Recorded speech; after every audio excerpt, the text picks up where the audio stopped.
स्वागत है आप सभी का फिर से एक नई वीडियो में। दोस्तों, इस वीडियो में हम बात करेंगे शिक्षक बहाली के ऊपर और शिक्षक बहाली को लेके ये रीशेड्यूल की बात हम करेंगे, जो कल बजट भाषण में वित्त मंत्री विजय कुमार चौधरी के द्वारा जो बहाली को लेके, खास करके प्राथमिक बहाली को लेके जो कंफ्यूजन क्रिएट कर दिया गया था सीटों को लेके, जो 48,000 सीटों की बात की गई थी और कही गई थी कि ये सीटें जो हैं प्रक्रियाधीन हैं, उसी के ऊपर हम बात करेंगे। और ये बहुत बड़ा कंफ्यूजन बन गया था शिक्षक अभ्यर्थियों के बीच, और उस कंफ्यूजन को अब आप दूर कर लीजिएगा इस लेटर के माध्यम से, जो लेटर बिहार सरकार के शिक्षा विभाग के द्वारा आज 1 मार्च को जारी किया गया है। उस लेटर को जब हम पढ़ेंगे, जिसमें शिक्षक बहाली के लिए रीशेड्यूल जारी किया गया है, उसमें डेट वगैरह सारी चीज इंक्लूड किए गए हैं और शिक्षा विभाग से यह अधिसूचना अभी अभी जस्ट आया है। तो इस वीडियो को लास्ट तक आप देखिएगा और सारे जो कंफ्यूजन है, सारे कंफ्यूजन इस लेटर के माध्यम से आपके दूर हो जाएंगे कि वो प्रक्रियाधीन जो बातें थी शिक्षा वित्त मंत्री के द्वारा वो क्या थी। आइए डायरेक्ट हम बिना देर किए हुए इस लेटर की तरफ लिए चलते हैं। इस वीडियो को जरूर शेयर कीजिएगा अपने दोस्तों के बीच और वीडियो को लास्ट तक देखिएगा। और चैनल पर यदि पहली बार आए हैं तो चैनल को सब्सक्राइब करके जाइएगा।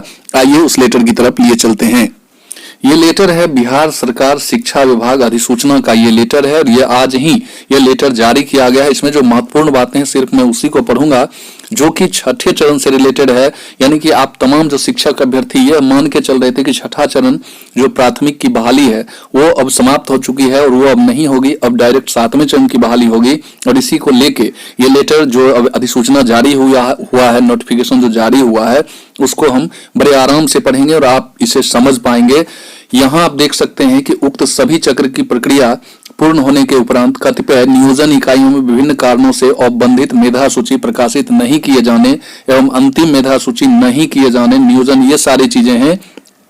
बहुत सारे ऐसे कारण थे जिस वजह से मेधा सूची वगैरह या वहां आंशिक रूप से बहाली रद्द हो गई, चाहे वो अधिकारियों का दोष हो या चाहे जो भी दोष हो, मेधा सूची में त्रुटि वाली बात हो, जिस भी कारण से ये बहालियां नहीं हुई थी, उन बहालियों के लिए एक बार फिर से लेटर निकाला गया और इसका डेट वगैरह सब कुछ जारी कर दिया गया है। विभागीय स्तर पर पूर्ण समीक्षा के उपरांत यह निर्णय लिया गया है कि ऐसे नियोजन इकाइयों में जहां काउंसलिंग की प्रक्रिया सफलतापूर्वक नहीं हो सकी है, ये बातें छठे चरण की हो रही है, और उन नियोजन इकाइयों में काउंसलिंग कराते हुए चयन की प्रक्रिया शीघ्र पूर्ण करने की बात यहाँ पर की जा रही है।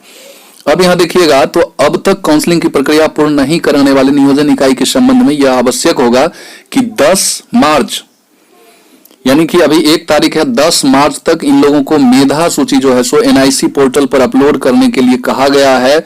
और इन मेधा सूची में अगर कोई त्रुटि दिखती है, जो आपत्ति आती है, उस आपत्ति का निराकरण करते हुए 15 मार्च को फिर से एक फाइनल मेरिट लिस्ट जो है सो पोर्टल पे अपलोड कर देना है। और पोर्टल पर अपलोड करने के बाद जो है आपकी बहाली प्रक्रिया जो पुरानी, यानी कि छठे चरण की ही बहाली प्रक्रिया फिर से एक बार 2 डेट में होने जा रही है। वो डेट भी मैं आपको आगे बताने वाला हूं इस लेटर के माध्यम से।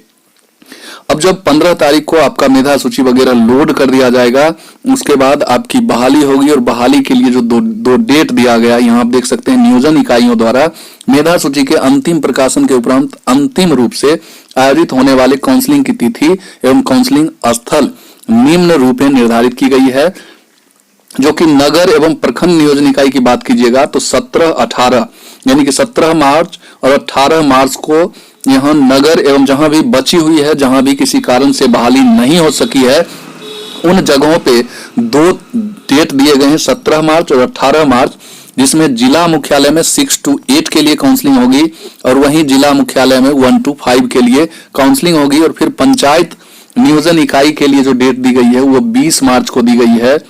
यानी कि मार्च में ये शेड्यूल निकाल दिया गया है, जिसमें 1 to 5 के लिए आपकी होगी पंचायत नियोजन इकाई में। और ये सारे डेट वगैरह भी, नियुक्ति पत्र वगैरह की भी बात कर ली गई है।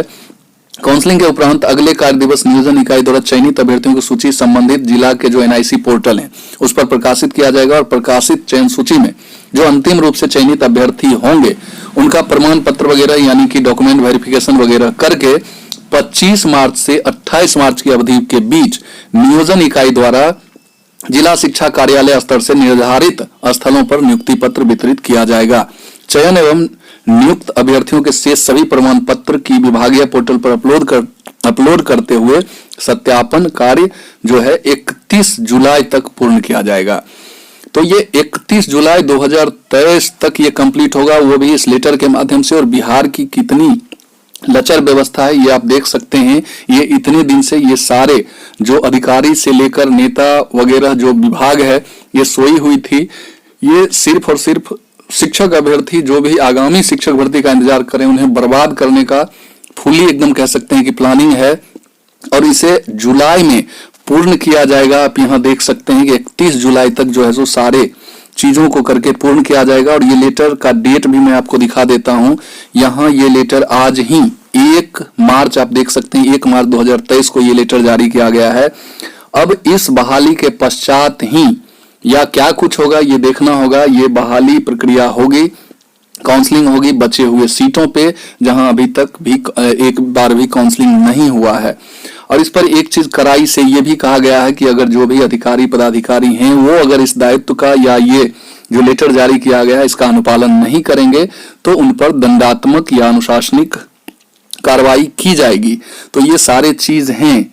इसीलिए जो है वित्त मंत्री के द्वारा कल जो बजट भाषण जो दिया गया उसमें स्पष्ट रूप से कहा गया प्राथमिक के ऊपर, क्योंकि माध्यमिक के ऊपर आपने देखा भी होगा कि माध्यमिक के ऊपर स्पष्ट कर दी गई थी कि 7वें चरण में इतना इतना के लिए कह सकते हैं कि कार्य चल रहा है, लेकिन प्राथमिक के ऊपर उन्होंने कुछ नहीं कहा। और प्राथमिक के ऊपर सिर्फ यही कहा कि प्रक्रियाधीन है। और प्रक्रियाधीन का मतलब मैंने आपको अपने पिछले वीडियो में समझाया भी था। तो यही उसका मतलब था कि अभी भी 6ठे चरण की बहाली बची हुई है और वो 6ठे चरण की बहाली को लेके जो है सो ये लेटर अभी आपके बीच मैं लाया हूं।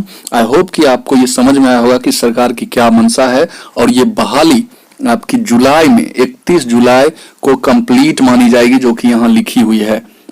तो आप समझ सकते हैं कि एकमात्र उपाय है कि आप अभी भी जग जाइए। जिनका भी कम से कम मेरिट कम है उन्हें जगना होगा ताकि उनकी बहाली समय हो सके और उनकी भी जो इच्छा है वो इच्छा पूरी हो सके, वो शिक्षक बन सके।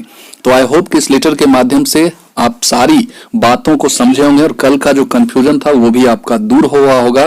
तो फिर मिलते हैं किसी नए वीडियो में, इसी तरह के वीडियो में, और इस वीडियो को हम यही समाप्त करते हैं।